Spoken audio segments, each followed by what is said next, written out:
Ya, sekedar mengingat memori ya, kehidupan ketika masih kanak-kanak ya. Artinya mengungkap kembali memori ketika kita masih kecil. Saya lahir ya pada awal tahun 70-an dan masih teringat pada waktu itu karena kemajuan teknologi belum sepesat ya dengan masa kini ya. Pada era milenial ini memang perbedaannya sangat luar biasa dalam konteks pengetahuan ya, atau ilmu yang mungkin perbedaannya sangat jauh. Bahwa ketika saya masih kecil, teknologi pada waktu itu memang sangat terbatas. Kemesatan perkembangan ilmu pengetahuan juga masih belum sepesat yang ada dalam kehidupan saat ini ya. Kita lihat juga kehidupannya juga sangat berbeda. Artinya hubungan antar manusianya, hubungan kekerabatan, hubungan antar tetangga, hubungan antar manusia juga memang sangat berbeda sekali kehidupannya dengan kehidupan kalau kita konteks zaman sekarang ya, zaman milenial, zaman yang serba teknologi. Dan memang masa-masa kecil saya ya, masa kecil saya ketika saya ungkapkan memang saat-saat itu memang sangat penuh keterbatasan. Artinya dari segala segi ya, dari segala segi, kalau kita sudut pandangnya dari sisi bagaimana hubungan manusia satu dengan manusia yang lain, dimana pada waktu itu kita lebih bersifat kekeluargaan antar tetangga, antar teman, dan hubungannya sangat akrab. Memang kehidupan pada waktu itu kalau kita lihat juga ya sangat-sangat, secara pribadi saya ingin kembali ke masa silam, dalam arti konteks bahwa kehidupan zaman sekarang memang saya akui kita serba klik ya, serba ini, pengetahuan apapun yang perkembangannya sangat pesat saat ini memang ya, kalau kita lihat komparasinya memang tidak bisa dibedakan. Kalau kita lihat juga kehidupan pada waktu masa lampau yang saya ungkap pada sesi kali ini adalah bahwa ada satu,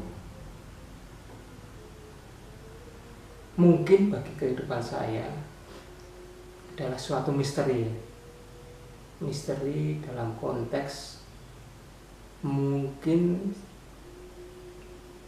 bagi kerabat atau bagi teman sepermainan saya masih kecil, itu suatu kenyataan dalam konteks apa yang saya alami pada waktu saya kurang lebih lebih berumur 5 atau ya 5 atau 6. Karena memang yang saya masih ingat itu ketika saya umur sekitar 5-6 itu ya, memori kolektif saya mengatakan bahwa ketika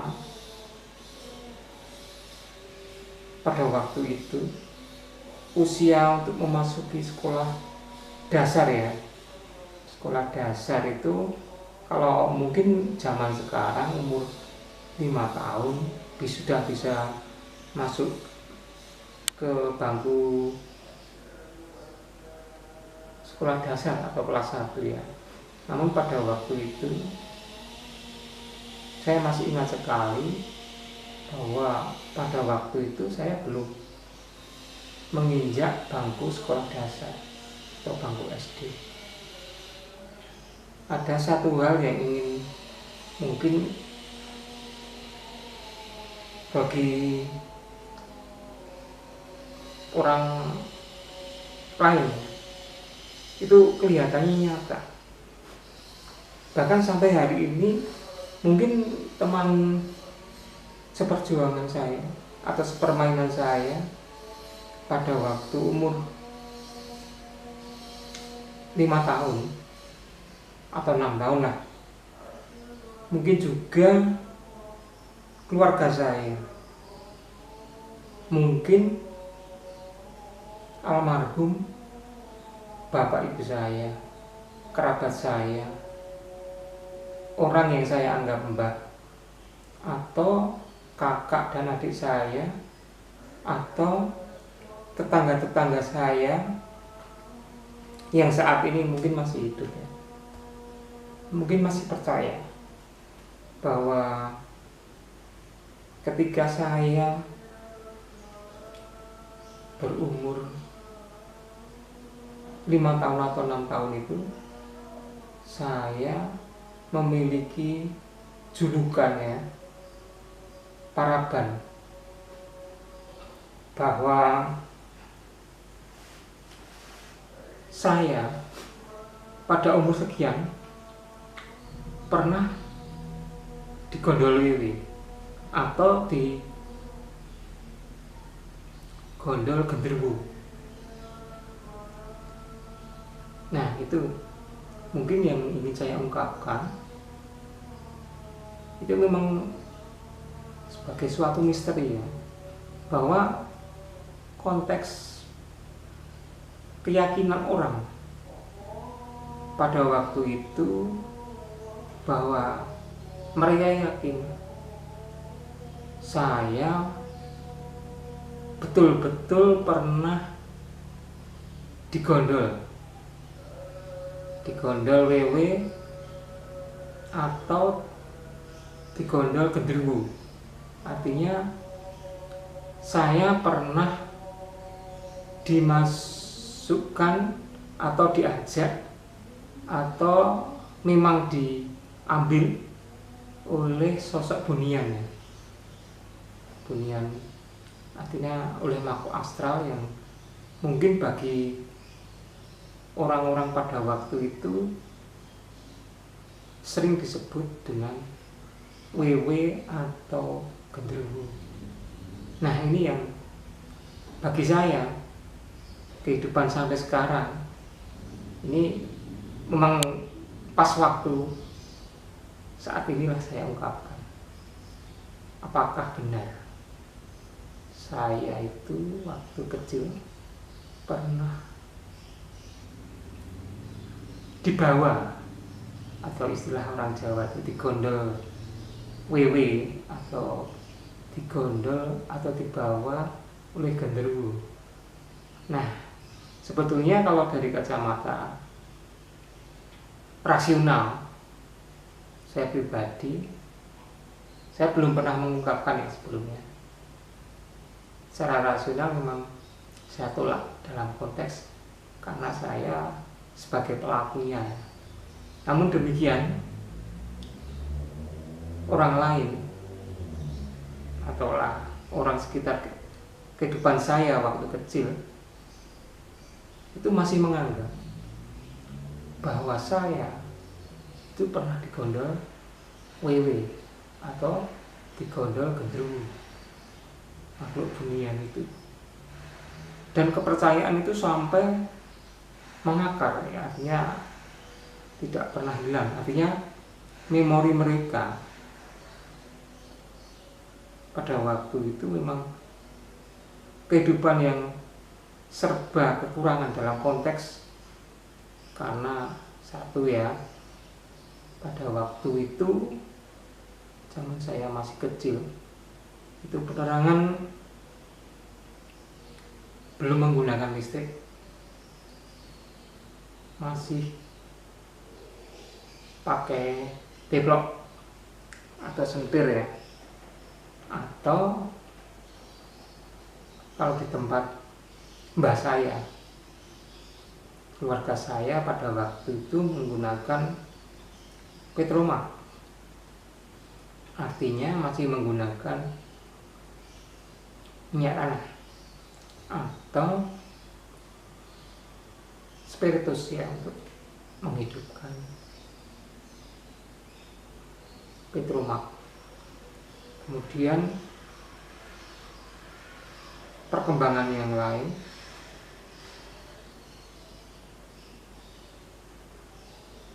masyarakat pada waktu itu masih percaya terhadap hal-hal mistis, hal-hal yang tidak bersifat rasional. Seperti misalnya pada waktu saya masih kecil, karena interaksi antar tetangga, antar teman, antar rumah itu begitu dekatnya. Jadi ada suatu kebiasaan pada waktu itu, antar tetangga itu saling bertukar pikiran, duduk bersama di halaman rumah, di pojok-pojok rumah, sangat interaktif. Artinya kedekatan masing-masing personnya.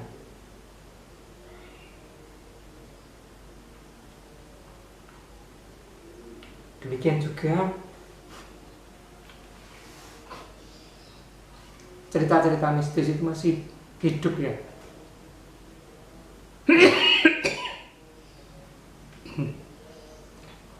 Di kalangan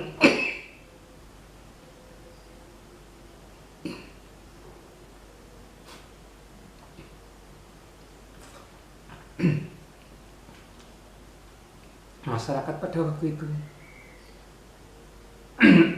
bahwa kehidupan misteri itu dianggap masih begitu lekat. Contoh, mereka percaya terhadap adanya tuyul,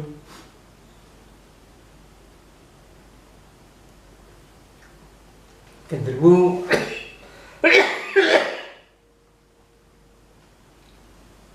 kuntilanak, atau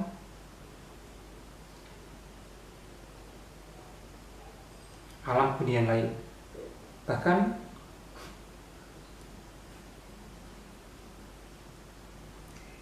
kehidupan pada waktu itu masih kental dengan nuansa-nuansa mistis. Misalnya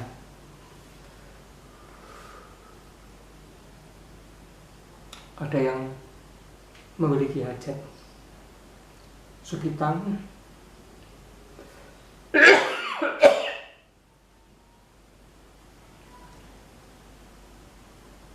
kitanan, atau pernikahan,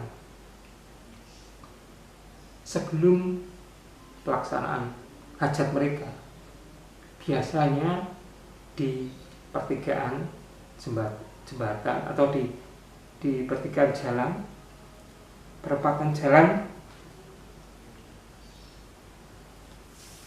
atau potong-potongan jalan, bahkan sampai ke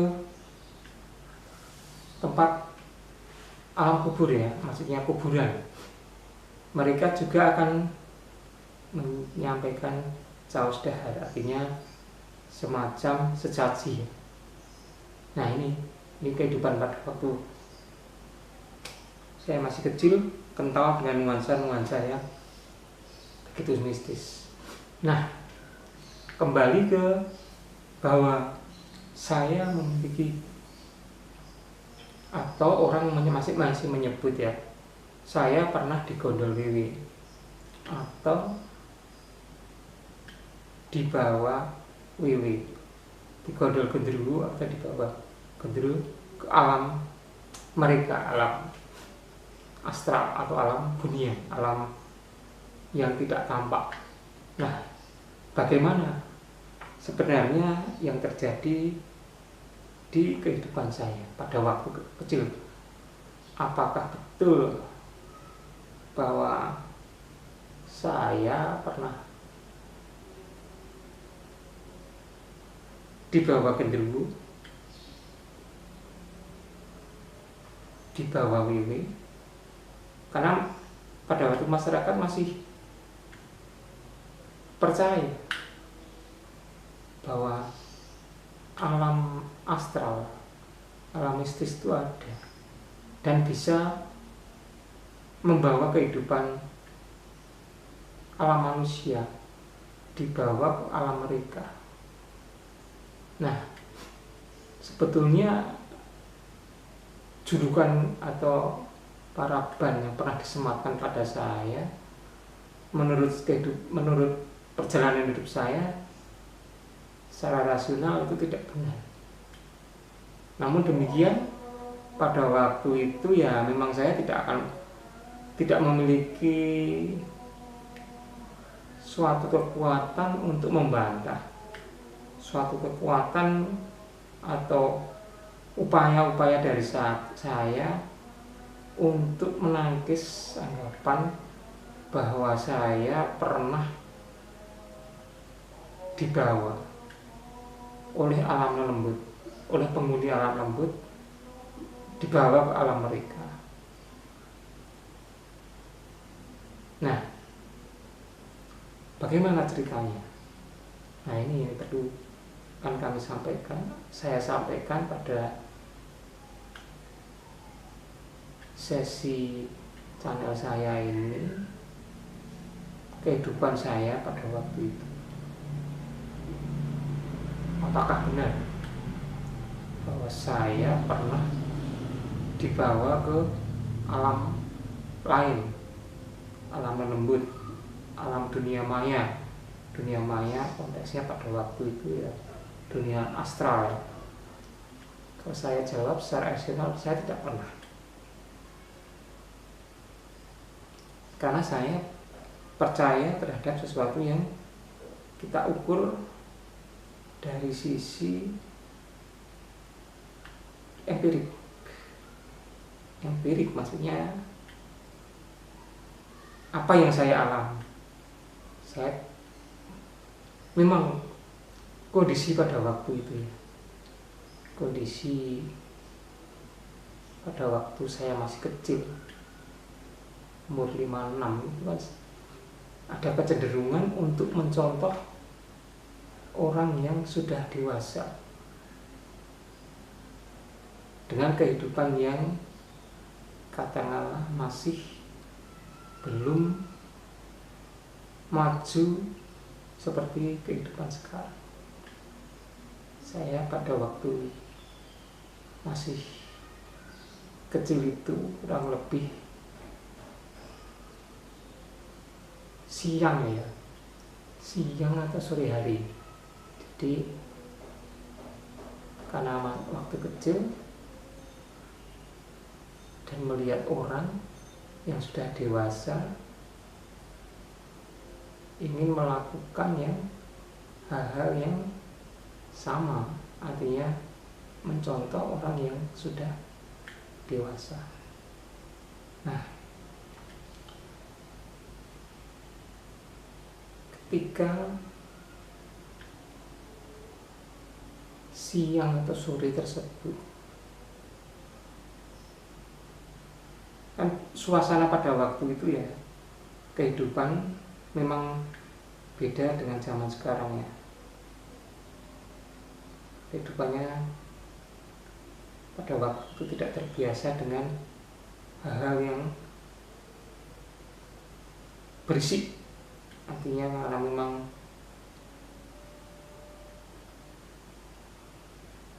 masyarakat pada waktu itu masih sangat sederhana. Jadi pemilik televisi atau radio belum sebanyak sekarang. Bahkan itu barang-barang yang mahal. Artinya untuk memiliki barang-barang tersebut itu kategorinya orang kaya. Dan masyarakat di sekitar saya pada waktu itu di samping rumahnya masih banyak yang dari bambu atau kayu, dan jarang lantainya itu di semen atau di keramik seperti sekarang, masih tanah Nah, kembali ke awal cerita ini bermula. Kenapa saya kok dianggap pernah dibawa ke kehidupan alam lembut pada waktu itu sekitar siang atau menjelang sore, karena saya sering melihat orang dewasa. Ayah saya adalah seorang perokok, kemudian mbah saya, dalam arti orang yang dekat dengan keluarga saya itu juga merokok. Demikian juga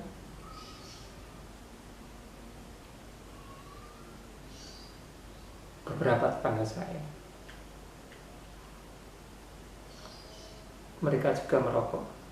Kemudian timbul keinginan dari saya yang masih kecil pada waktu juga ingin merasakan bagaimana penikmatnya rokok itu. Nah, siang hari itu saya masih ingat dalam memori saya, biasanya orang merokok itu tidak dihabiskan keseluruhannya, ada sisanya. Kalau orang Jawa menyebutnya dicecek atau disisakan. Nah, disisakan dalam asbak. Jadi rokok yang misalnya segini, ini sisanya yang paling sering diempak atau yang sering dihisap itu disisakan.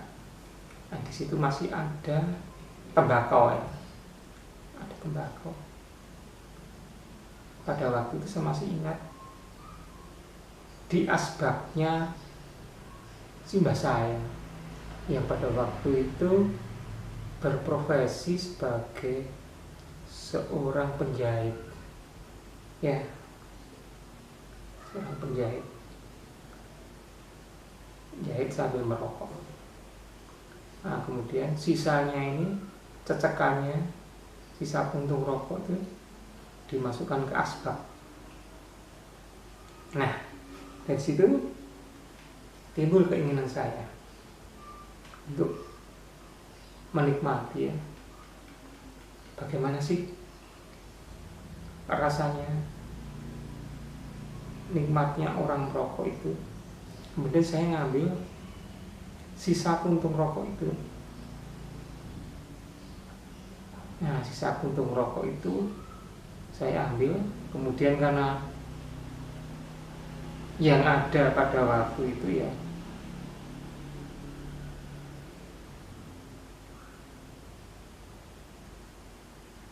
apa adanya. Jadi yang ada kertas saja pada waktu itu sulit ya. Kita pada waktu itu untuk memiliki sebuah buku tulis saja sulit. Nah, kemudian saya melihat ada jajaran kertas koran atau ya koran ya. Nah, dari bekas-bekas cecekan itu kemudian saya masukkan dalam bekas kertas koran. Nah, kemudian dengan sembunyi-sembunyi saya mengambil sisa puntung rokok atau cecekan dari mbah saya itu, kemudian saya bawa keluar. Kemudian saya, karena saya nemunya kertas sedikit itu aja, kemudian saya masukkan dalam kertas koran yang lipatan itu untuk saya buat sedemikian rupa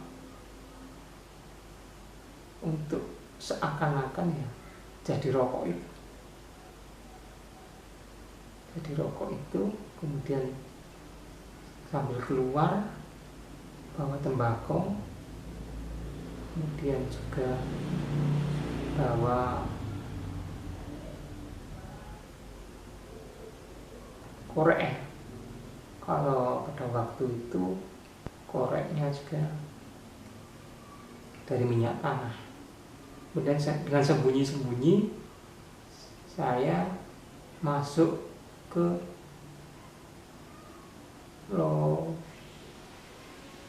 istilahnya apa ya, lompetan di antar rumah itu ada yang jalan kecil tersisa. Kemudian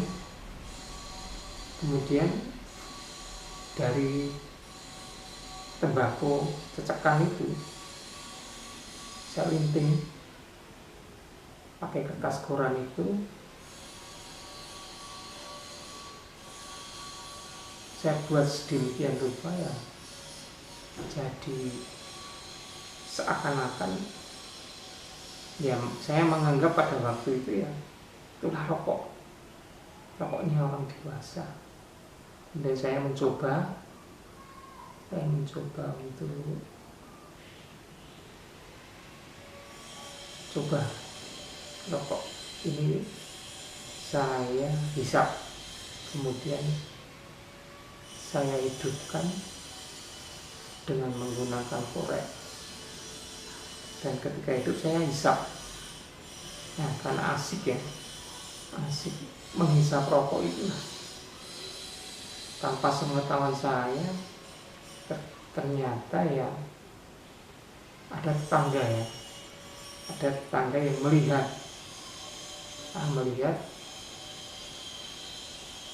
karena melihat saya yang asik merokok. Kemudian saya dimarahi, diancam, bahkan dibeden-bedeni ya, dalam arti ditakut-takuti oleh tetangga saya itu. Pada waktu itu saya masih ingat, tetangga perempuan.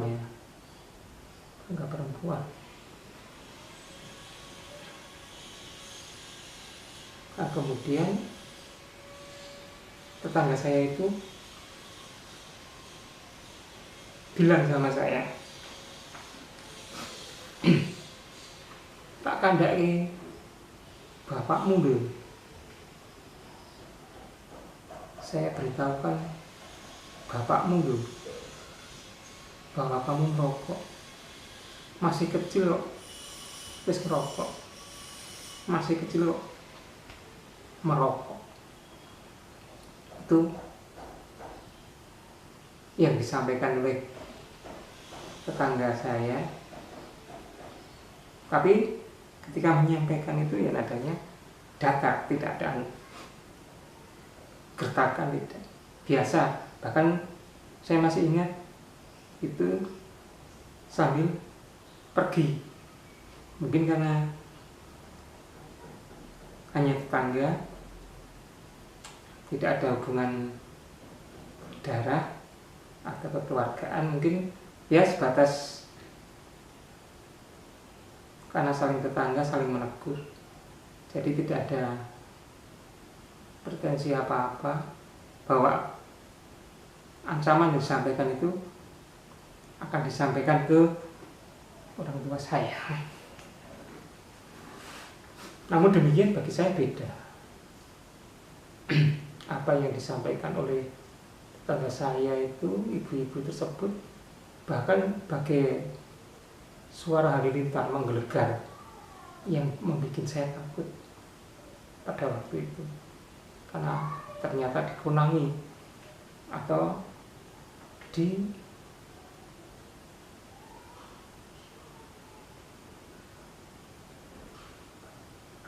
kalau orang Jawa itu dikunangi ya, artinya ada orang yang melihat pas saya asik merokok tersebut, dan saya takut terhadap apa yang disampaikan bahwa nantinya tetangga itu benar-benar akan menyampaikan kepada orang tua saya. Saya pada waktu itu benar-benar kalut, takut dimarahi oleh orang tua, terutama oleh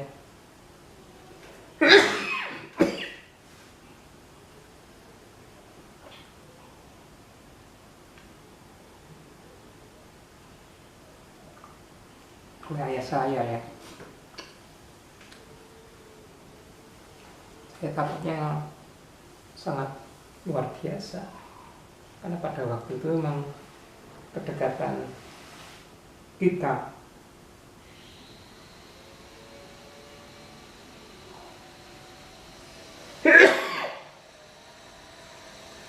dengan orang tua itu sangat dekat. Nah itu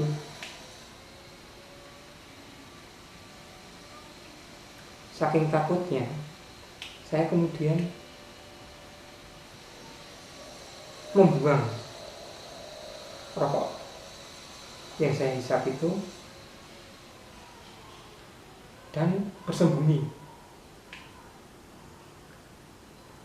Ancaman itu begitu sangat menggelisahkan, sangat menakutkan, bahkan bikin saya itu shock luar biasa. Kalau benar-benar ayah saya tahu, orang tua saya tahu, saya pasti dimarahi. Untuk itu begitu tetangga saya pergi, saya juga langsung mengambil langkah 1000 ya untuk cepat-cepat bersembunyi, cari persembunyian. Nah, karena pada waktu itu rumah orang tua saya dengan mbah saya yang berprofesi sebagai seorang penjahit saling berhimpitan, dempetan, bahkan jadi satu ya, hanya dipisah oleh sekap. Kemudian saya mau pulang ke rumah, saya takutnya luar biasa. Kemudian saya mengambil kesimpulan pada waktu itu segera pergi ke rumah mbah saya. Pada waktu itu mbah saya sedang asik mengukur baju ya, karena profesinya sebagai seorang penjahit. Kemudian saya mengambil inisiatif genre ketemu biar tidak ditemukan oleh bapak saya makanya mengambil langkah untuk bersembunyi di kamar mbah saya.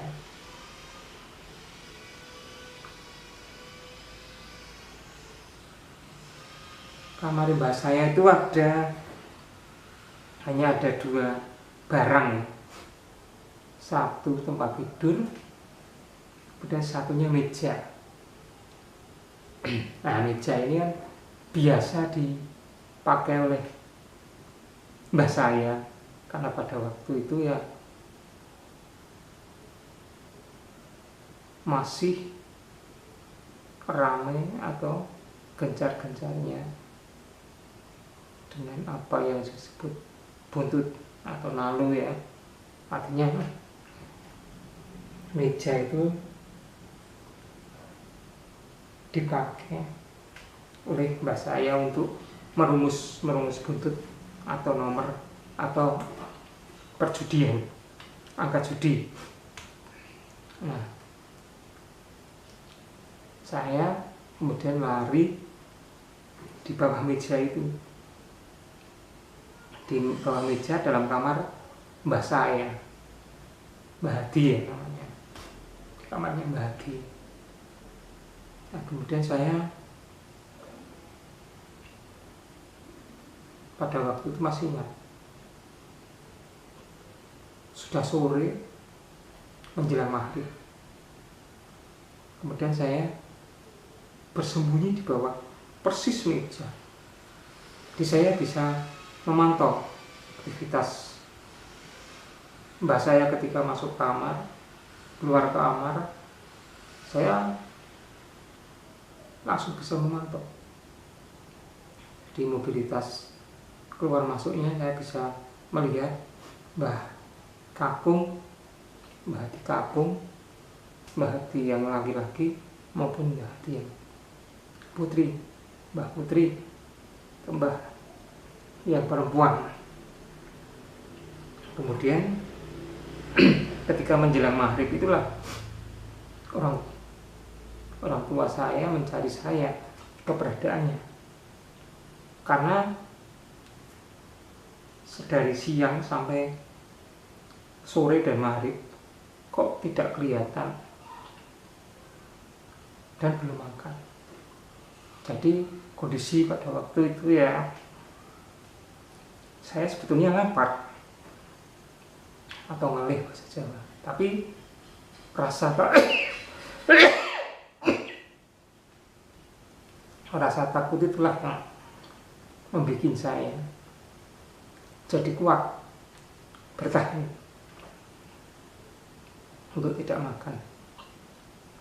Nah, ketika sesudah maghrib sampai isya kok belum nongol, akhirnya ayah saya lapor ke mbah saya, Mbah Hadi Kakung dan Mbah Hadi Putri. Ternyata Mbah Kakung dan Mbah Putri juga menyatakan belum pernah melihat saya dari siang, sore, bahkan maghrib. Akhirnya bapak saya dan mak saya mencari ke tetangga sampai isya, tapi tidak pernah ditemukan. Nah kemudian karena tidak ditemukan, akhirnya satu kampung itu ramai mencari saya. Saya masih di dalam kamar itu, di bawah meja, saya masih betul-betul bisa melihat aktivitas. Karena suaranya masih terdengar di seputar rumah mbah saya. Pada rumah saya itu akhirnya banyak orang menggerombol mencari. Nah, keberadaan saya bahkan sampai ke kampung-kampung tetangga. Akhirnya dari inisiatif ketua kampung pada waktu itu ya larinya itu ke alam dunia, alam astral, alam lembut. Karena sampai hampir jam 8 atau 9 kok belum ditemukan. Sudah mencari ke mana-mana, seluruh kampung diubek-ubek, seluruh kampung dicari. Semua teman sepermainan saya pada waktu kecil sudah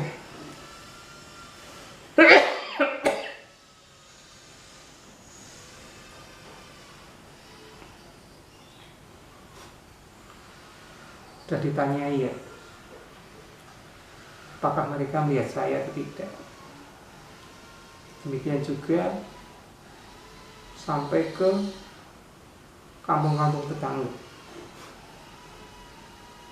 Nah, karena tidak ketemu, maka ketua kampung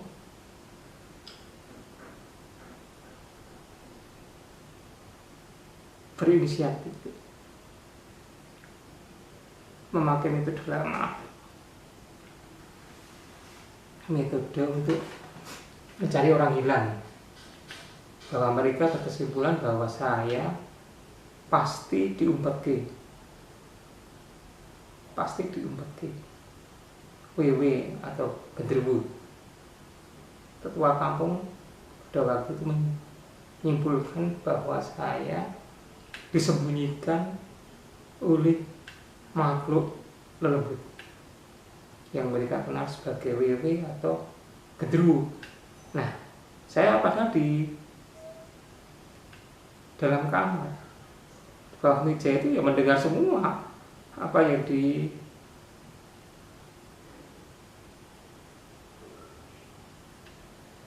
disampaikan oleh tetangga-tetangga saya. Saya masih bisa mengingat memorinya. Mereka saling melaporkan pencarian mereka ke teman saya, teman sepermainan, tetangga atau kampung itu dilaporkan oleh yang mencari, dan bahwa mereka tidak menemukan. Itu saya di dalam kamar mbah saya, di bawah meja dalam kamar mbah saya itu saya betul-betul bisa mendengar, bisa melihat aktivitas mereka. Karena saya di samping mendengar juga melihat, mengintip ya, karena memang pada waktu itu kamar itu belum berbentuk bata, maksudnya masih dari kayu atau bambu, sehingga kita masih bisa melihat apa kejadian apa yang ada di luar sana. Saya juga masih lihat, hanya memang tidak seterang ya kan, karena memang tidak ada listrik pada waktu itu. Penerangan masih ada yang menggunakan sentir, teplok, Di rumah bahkan obor atau oncor. Jadi di luar itu kondisi ya gelap. Namun kejadian itu saya bisa melihat bahwa saya ya duduk di situ, artinya ada di dalam kamar tersebut. Saya tidak di istilahnya dibawa atau diumpet atau di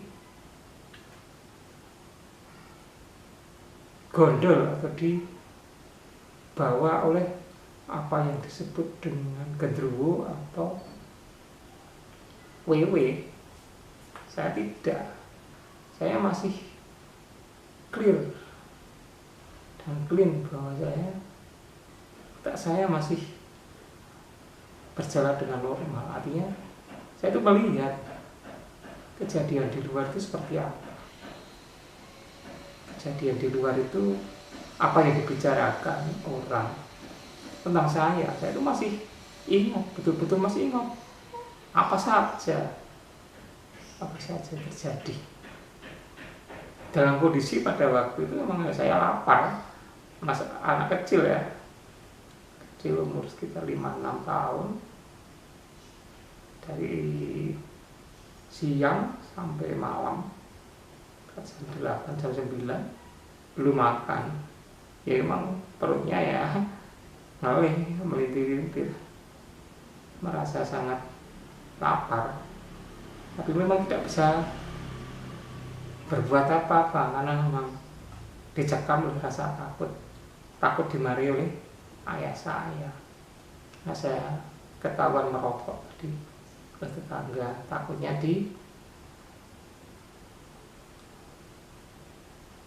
disampaikan oleh tetangga saya kepada ayah saya, sehingga saya takut kalau betul-betul nanti saya dimarahi oleh orang tua saya, bapak saya. Nah, kemudian saya juga masih ingat tetangga saya itu ikut nyari, tapi ternyata tetangga saya yang menemukan saya merokok itu tidak pernah ngomong bahwa tadi dia melihat itu merokok, tidak. Ya hanya tadi siap ketemu, tadi saya lihat di sini, tapi tidak pernah membahas bahwa saya ketemu oleh merokok. Ternyata ya tetangga saya itu hanya mengancam sebatas ancaman orang dewasa ya, ancaman untuk mendidik bahwa masih kecil dalam merokok gitu aja ya. Intinya rasa kasih sayang sebetulnya, rasa iman ya, masih kecil kok merokok. Ya itu sebetulnya tetangga ibu itu tadi yang melihat saya merokok tadi tidak pernah menyampaikan masyarakat bahwa saya tadi ada di sini rokok, tidak. Ternyata saya ketika masih dewasa saat ini atau setelah bertahun-tahun waktu itu hanya sebuah rasa kasih sayang ya, seorang tetangga melihat kita kok merokok. Ketika bahasanya juga ingin mendidik kita. Nah, akhirnya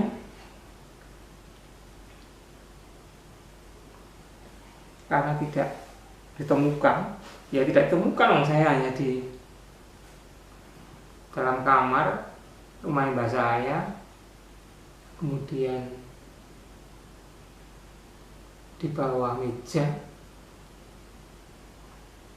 Bahkan mereka tidak pernah masuk melihat itu. Mbak saya juga tidak punya ide. Coba tak melihat kamar, tak melihat longgangan, atau di bawah kasur, atau di bawah dipan, apakah dia tidak. Itu juga mbak saya, bapak saya juga tidak pernah terlintas. Dan saya yakin kalau mbak saya, bapak saya, orang tua saya masuk kamar dan melihat di bawah dipan atau tempat tidur, pasti melihat saya. karena saya ada di meja betul-betul di pojokan itu. Hanya memang yang sangat membantu ya karena pada waktu itu belum ada listrik, masih penerangannya sangat sederhana, teplok, termak, oncor, obor. Nah itu tidak membantu. Nah tidak, di dalam kamar itu juga tidak ada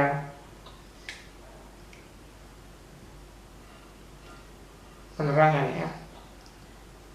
Di kamar mbak saya itu hanya tembok kecil, penjaga ini orang kebakaran. Nah akhirnya tetua masyarakat sekitar situ mengambil inisiatif bahwa ini saya digondol wiwi, diumpetke genderuwo,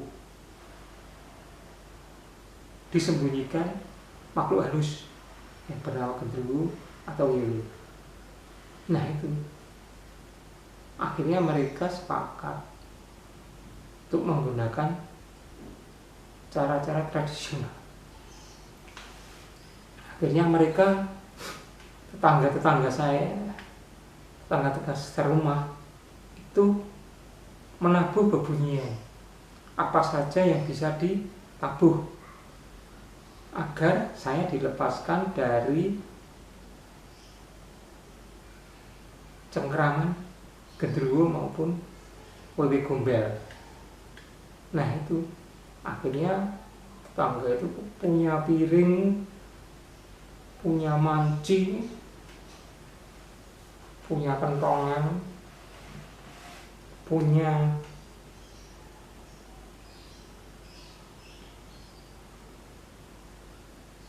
lesung, bunyikan semua. Jadi satu kampung itu akhirnya ya saling membunyikan. Bunyinya juga keras. Tek tek tek tek tek, tang tang tang tang, tok tek tok tek tok tek, tang tang tang tang tang, tok tek tok tek tok tek, sambil bawa obor. Bahkan mereka sambil berteriak-teriak menyuruh genderuwo atau wewe itu ya agar melepaskan saya dari cengkeramannya, dari makhluk dunia. Saya akan dilepas. Bahkan tindakan dari tetangga-tetangga saya itu ya banyak yang mencari saya di pohon-pohon tinggi. Ada pring, ada beringin, pohon beringin, pohon bambu, pohon nangka, pohon mangga. Itu mereka melihat itu semua, dicari di pohon-pohon yang tinggi. Karena menurut cerita alam lembut genderuwo wewe itu menyembunyikan ya nantinya saya pasti di ketinggian pohon-pohon tersebut. Nah pasti, nah itulah sampai malam itu ya, sampai jam tengah malam ya, tapi saya tidak tahu jamnya pada waktu itu. Nah jelas sampai tengah malam. Saya masih ingat itu lama sekali. Orang memukul, menabuh bebunyian apa saja, pring, kentongan, piring, wajan, gelas,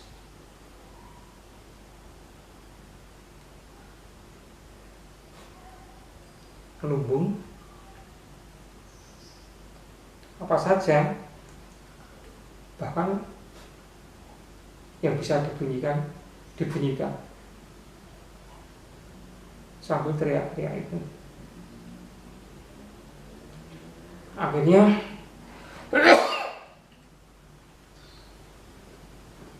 sampai tengah malam itu. Saya masih ingat sampai tengah malam itu karena saya tidak kelihatan mereka menghentikan aktivitasnya, tapi masih mencari. Nah, disitulah lama-kelamaan saya juga bersembunyi karena belum makan minum. Akhirnya ya anak kecil ya, lapar, rasa lapar, rasa haus itu akhirnya menghinggapi saya, karena saya ya sudah tidak ada. Lama-kelamaan itu rasa takut terhadap bapak saya hilang. Tadinya begitu kuat mencekram, saya takut terhadap dimarahi oleh ayah saya. Saya akhirnya karena rasa lapar,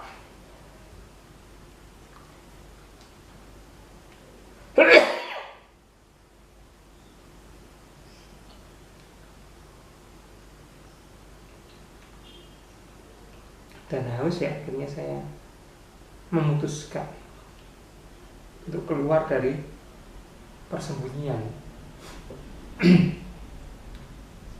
Ya itu butuh keberanian sebetulnya. Saya keluar akan dimarahi oleh bapak saya, atau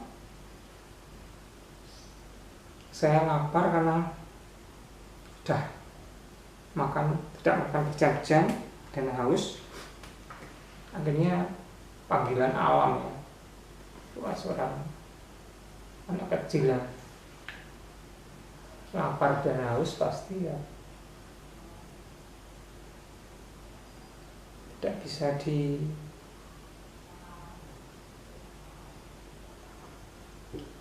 betah-betah ya, dikuat-kuatin atau akhirnya ya mengambil keputusan ya untuk keluar. Ya karena rasa lapar dan haus itu ya yang akhirnya membuat saya berani untuk keluar dari tempat persembunyian. Karena ya saya masih kecil pada waktu itu ya, perut saya tidak bisa ditahan dari rasa lapar dan haus. Akhirnya saya ya wis tak keluar dari tempat persembunyian saya, dari kamar mbah saya itu. Dan ya saya sudah tidak ada rasa takut terhadap ancaman nanti takutnya saya dimarahi oleh bapak saya. Ya sudah, saya lapar, saya haus, dan saya harus keluar dari tempat persembunyian saya, dari kamar mbah saya yang ada di meja itu. Ya sudah, saya akhirnya keluar. Nah, ketika keluar itulah rumah mbah saya sepi karena pada mencari kemana-mana. Mbah saya, kemudian bapak saya itu juga pergi. Artinya tidak ada di rumah mbah saya. Mereka keluar mencari kemana-mana. Karena rumah sepi, kamar sepi, ya akhirnya saya keluar rumah. Ternyata di luar itu saya masih ingat yang ada, yang masih tersisa, yang masih nunggu itu ya Mas Mo, istrinya Mbak Tina gitu ya. Ternyata Mas Moh yang pada waktu itu berprofesi sebagai seorang tentara itu juga baru, sebenarnya Mas Moh ini juga mencari kemana-mana, artinya mencari keluar kemana-mana, mencari saya. Tapi pada waktu itu Mas Moh ini kok pulang. Pas pulang, karena berhadapan-hadapan rumah dengan mbak saya, akhirnya pas saya keluar, Mas Moh ya keluar. Nah, dia kaget, loh kowe gitu, bilang gitu. Kowe digoleki lho, kamu dicari, cari mbahmu, cari bapakmu. Kowe digondol ewe ya, kamu disembunyikan oleh makhluk halus. Wewe arep gendruwo ya, wis bali kowe. Nah, akhirnya Mas Moh ini juga sampai hari itu kami yakin bahwa saya itu tetap disembunyikan oleh makhluk halus, gendruwo atau wewe. Karena yo momentumnya ya bisa ngepasi gitu ya. Saya ngepasi gimana ya, gabruk. Saya pas keluar rumah, Mas Moh itu keluar. Jadi seakan-akan ya saya dikembalikan oleh gendruwo atau wewe itu pas sepi, tidak ada orang. Karena orangnya pada mencari ke berbagai tempat ya. Tidak ada orang yang ada di sekitar rumah itu, tidak ada. Jadi seakan-akan Mas Moh tetap dalam pikirannya itu dibalik pas sepi, tidak ada orang, dan menganggap bahwa saya itu dikembalikan ya karena ada kekabuan. Nah itu yang ada di main setnya Mas Moh yang pertama kali ketemu sama saya itu, bahwa saya dikembalikan karena faktor ada kekabuan itu. Tapi sebenarnya tidak. Saya keluar karena lapar, saya karena haus. Anak kecil 5 tahun, 6 tahun.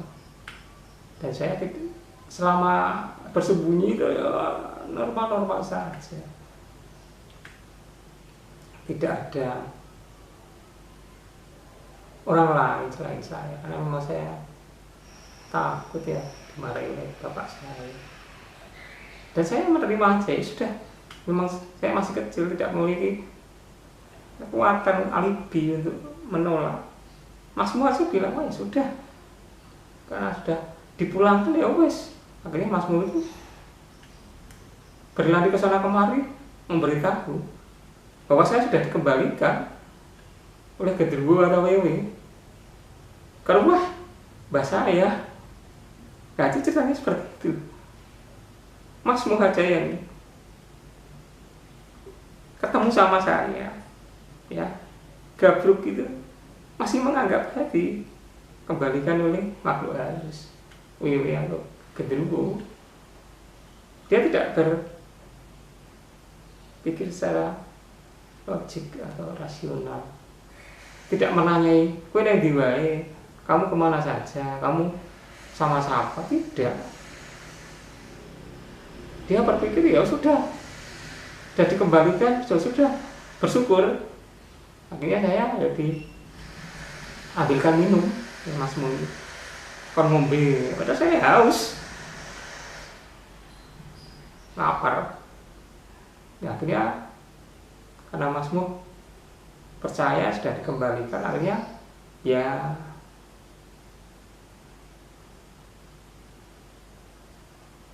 mengambil langkah untuk menyampaikan, mencari bapak dan mbak saya bahwa saya sudah dikembalikan menurut mereka ke alam dunia dari alam lembut. Ya itu kepercayaan, saya tidak menyalahkannya. tidak apa-apa, biasa-biasa saja, karena itu ya sudah kepercayaan masyarakat pada waktu itu. Nah, ketika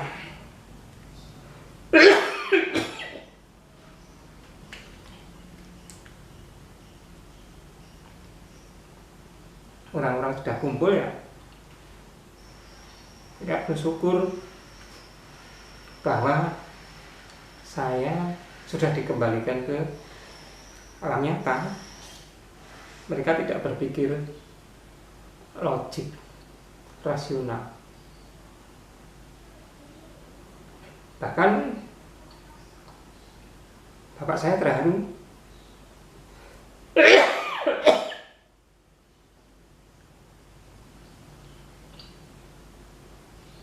Mak saya juga terharu ya. Mbah saya juga.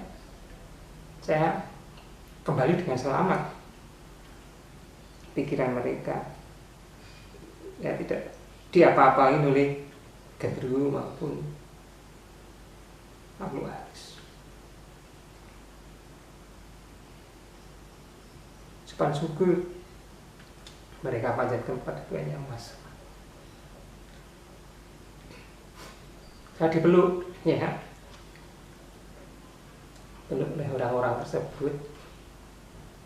Mereka tidak menanyai.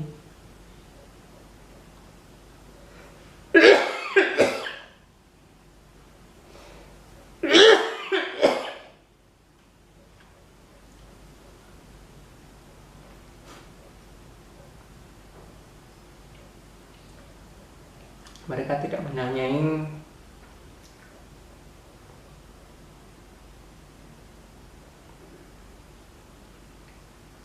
saya dibawa kemana, saya dibawa oleh siapa, dan kemana saja.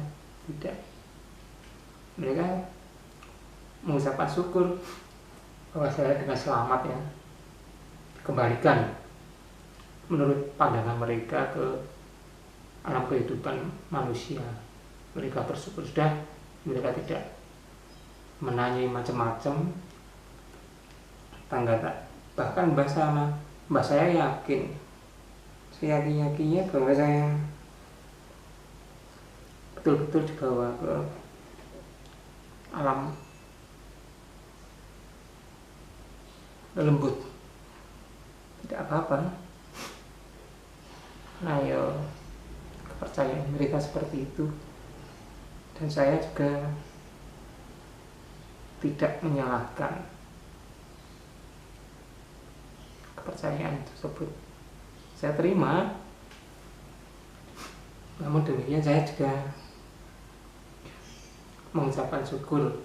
Ternyata ya saya tidak dimarahi oleh orang tua saya pada waktu itu ya. Ya saya bersyukur pada waktu itu. Wah, kemudian setelah itu ya saya disuruh makan, minum oleh bapak saya, dan dimandikan. Setelah itu suruh tidur. Tapi saya bersyukur ya, saya sudah tidak lapar lagi, tidak haus lagi, sudah mandi, tidur. Namun saya masih bisa mendengarkan ya pembicaraan mereka, tetangga, bapak saya. Mereka masih percaya bahwa saya dibawa ke alam lembut. Tidak apa-apa. Bahkan hingga hari ini ya, ketika saya melakukan satu bentuk autobiografi saya di channel saya ini ya, baru saya ungkapkan ya, tidak apa-apa memori kolektif mereka terhadap dunia bunian, dunia alam astral, dunia alam antah berantah, dunia lembut, biarkan aja, nggak masalah. Tidak ada, bagi saya ya, tidak ada urgensinya katakanlah kita menolak atau katakanlah memberikan satu bentuk pencerahan. Ya memang pada waktu itu memang ya kehidupannya sudah tersetting ya, karena tingkat kemajuan. Nah kemudian ketika pagi harinya, belum sampai pagi hari, bahkan pada hari itu juga keluarga saya, mbah maupun bapak saya, membuatkan semacam bubur ya, bubur abang putih.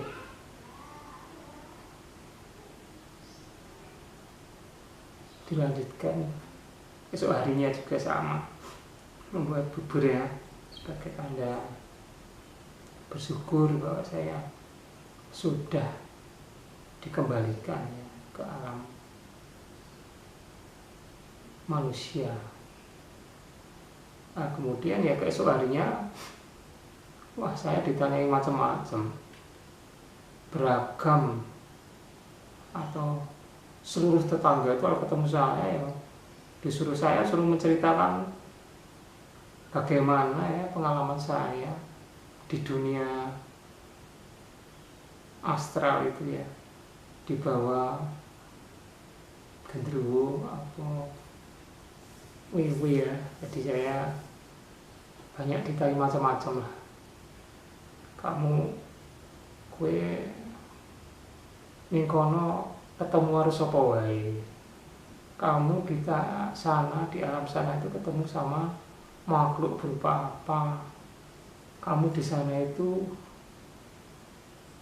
di mana, kamu di sana itu kowe ning kono itu ya karo sapa wae, ketemu sapa, dijak apa wae, kamu di alam sana itu dibawa kemana saja, bersama siapa, dan disuruh makan atau minum atau tidak. Kemudian ditanyai apa aja, kehidupannya sana seperti apa, alam ekonomi itu kayak apa, alam dunia ini genderuwo, dunia ini wewe gombel itu seperti apa. Mereka juga ingin tahu keadaannya itu seperti apa, kehidupannya itu seperti apa, apakah kehidupannya itu juga sama dengan manusia atau beda, atau bahkan ada yang menanyakan saya kowe disimpen nang ndi, kamu disembunyikan di mana, kowe nang kayak dewet ngendi, kamu dibawa ke pohon yang mana itu. Nah itu pada pagi harinya, pertanyaan-pertanyaan itulah yang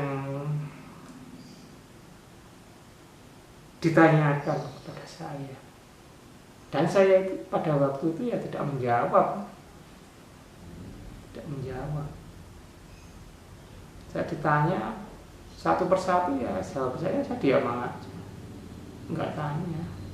Tapi tetangga-tetangga saya memaklumi bahwa saya tidak menjawab ya, tidak mengiyakan apa itu, bahwa mereka percaya karena saya di bawah alam sana itu ya, ibarat orang itu ya di bawah pengaruh mereka ya, di bawah pengaruh alam astral. Artinya kita dibawa secara tidak sadar dan kita sulit mengingat-ingat. Itu kepercayaan tetangga saya, karena saya tetap masih percaya, mereka masih percaya, saya tetap sampai hari ini. Bagi orang-orang yang menyaksikan peristiwa itu ya, mereka masih percaya saya pernah di gondol wewe atau gondol genderuwo, bahwa saya pernah dibawa oleh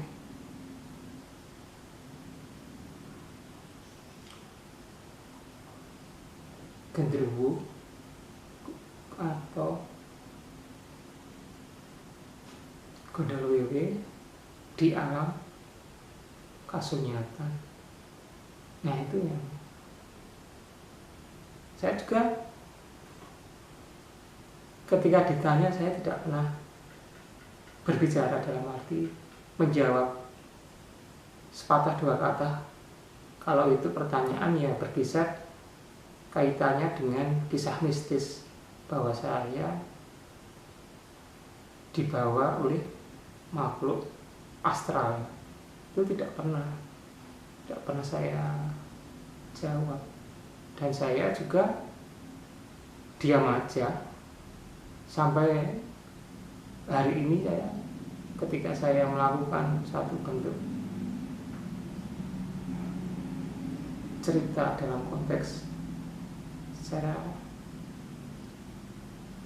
modalitas, saya rekam ya melalui channel saya ini.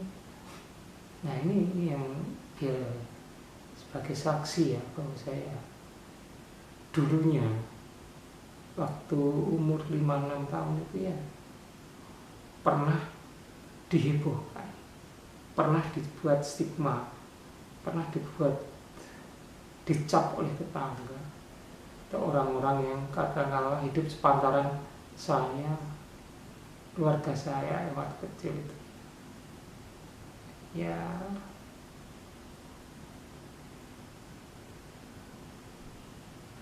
saya dianggap pernah di gondol wewe,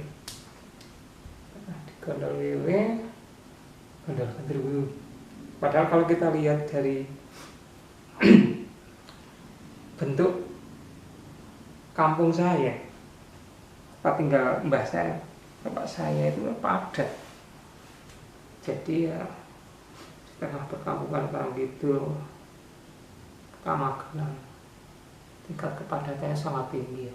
Sudah tidak ada jarak antar rumah, artinya ya saling berdempetan, saling antar tetangga itu ya berhadapan-hadapan. Namun demikian ya tingkat kepercayaannya ya masih sama dengan alam pedesaan. Mereka masih percaya terhadap hal yang takhayul, irasional, tapi nggak masalah. Ya, satu hari setelah itu ya saya masih sebagai bentuk rasa syukur ya, orang tua saya di samping membuat bubur bawang putih juga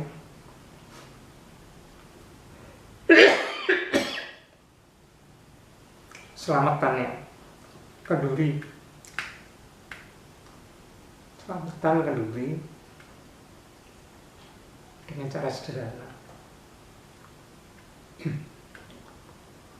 membuat bacaan itu sebagai tanda rasa syukur pada Tuhan Yang Maha Esa, Allah Subhanahu wa Ta'ala, bahwa saya diberikan kesehatan, tidak ada kurang suatu apapun. Saya dikembalikan ke alam kehidupan nyata. Nah itu sampai bertahun-tahun ya, bertahun-tahun saya masih diberi stigma itu. Bahkan ketika saya masih dewasa, sudah sekolah SD, SMP, SMA, bahkan kuliah, tetangga-tetangga yang pada waktu itu ikut mencari ya, ikut menyaksikan bahwa saya tidak ada di rumah mbak saya, tidak ada di rumah bapak saya, dan menyatakan saya di gondol wewe, gondol genderuwo. Itu ketika ketemu ya masih cerita seperti reuni itu ya, seperti reuni menceritakan bahwa saya pernah di Gondol Wiwit ya, pada waktu kecil ya di Gondol Genderuwo. Nah, seperti itu sering diungkapkan, utamanya ketika lebaran, saling sungkem, saling bertemu. Nah, ini sering dilontarkan. Loh, wit iki wiwit iki sing biyen wis tau digondol wiwit, wis tau digondol genderuwo. Kapan itu muncul?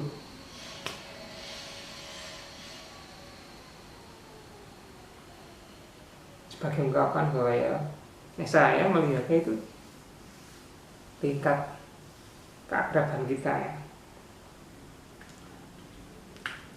tingkat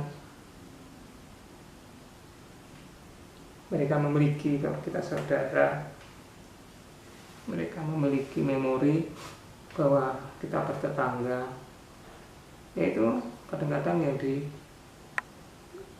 dilontarkan, dikeluarkan, dan itu tidak pernah terhapus ya sampai hari ini. Sampai hari ini ketika mereka punya cucu, punya keluarga, ketemu ya sama. Wah, kowe iki biyen ya gondol kowe gondol genderuwo ya. Saya sampai hari ini pun saya ya tak terima. Ya memang kita dianggap saudara itu karena gondolan wiwi itu ya, karena menganggap itu sebagai suatu bentuk enggak apa-apa, tidak apa-apa. Bahkan kakak saya mungkin ya, kakak saya, adik saya mungkin ingat enggak ya, mungkin kakak saya mungkin masih ingat, kalau adik saya mungkin enggak ingat, kalau kakak saya yakin ingat.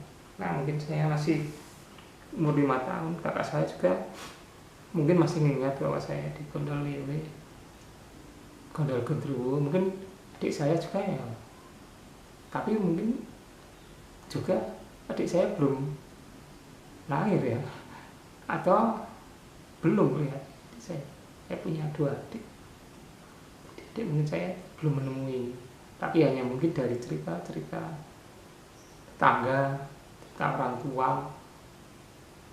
bahwa saya, mungkin kakak saya yang masih percaya bahwa saya pernah di Gondol Wiwit, masih teringat mungkin ya, dan masih percaya. Percayaan itu tidak akan pernah luntur bahwa saya pernah di Gondol Wiwit, Gondol Genderuwo. Nah, yaitu saya juga pada waktu itu ya tidak menertawakan, tidak menolak, biarkan saja bahwa saya dengan stigma waktu kecil pernah di Gondol Wiwit, pernah di Gondol Genderuwo, yaitu saya, pribadi saya. Mungkin memori kolektif ya dari masyarakat yang ada di Kampung Karangkidul, Kota Magelang, Kelurahan Rejowinangun Selatan, mungkin ya, mungkin yang seusia dengan saya atau sepantaran dalam konteks lebih tua dari saya dan yang masih hidup pada waktu itu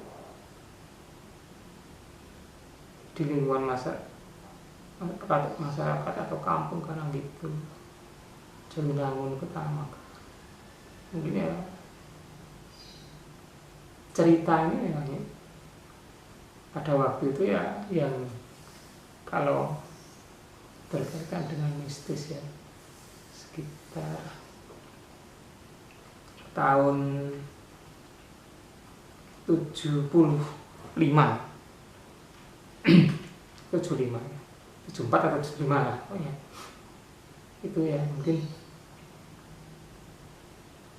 yang pernah jadi satu memori kolektif bagi masyarakat pada waktu itu. Ya saya pernah kakaknya gondol wewe, kakaknya digondol gendruwo itu ya.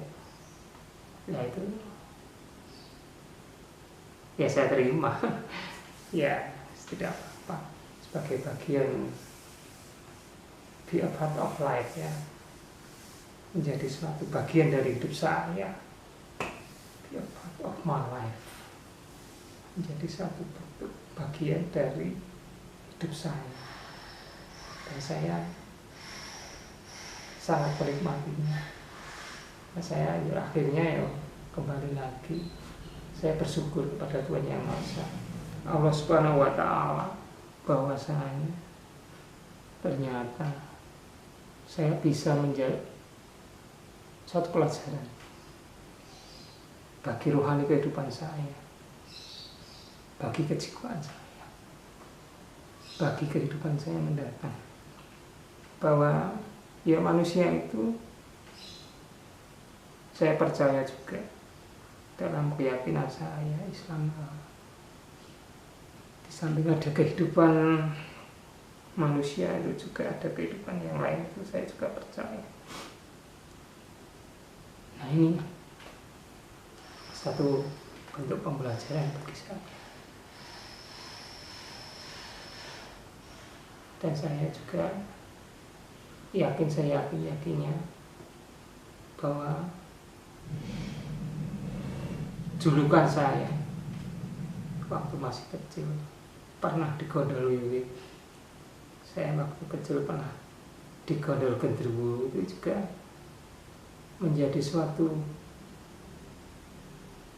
takdir ya dari Allah, dari Tuhan Yang Maha Esa, jadi suatu cerita tersendiri bagi masyarakat yang pernah hidup dengan saya, pernah hidup dengan keluarga saya pada medium tahun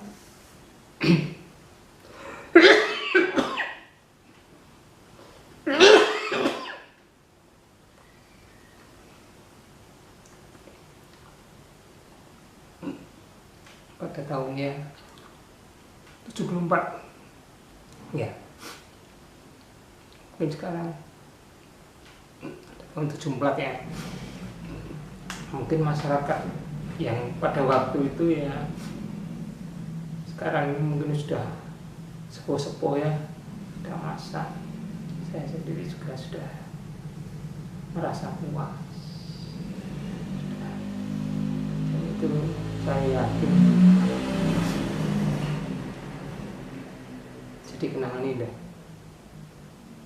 dalam hidup saya.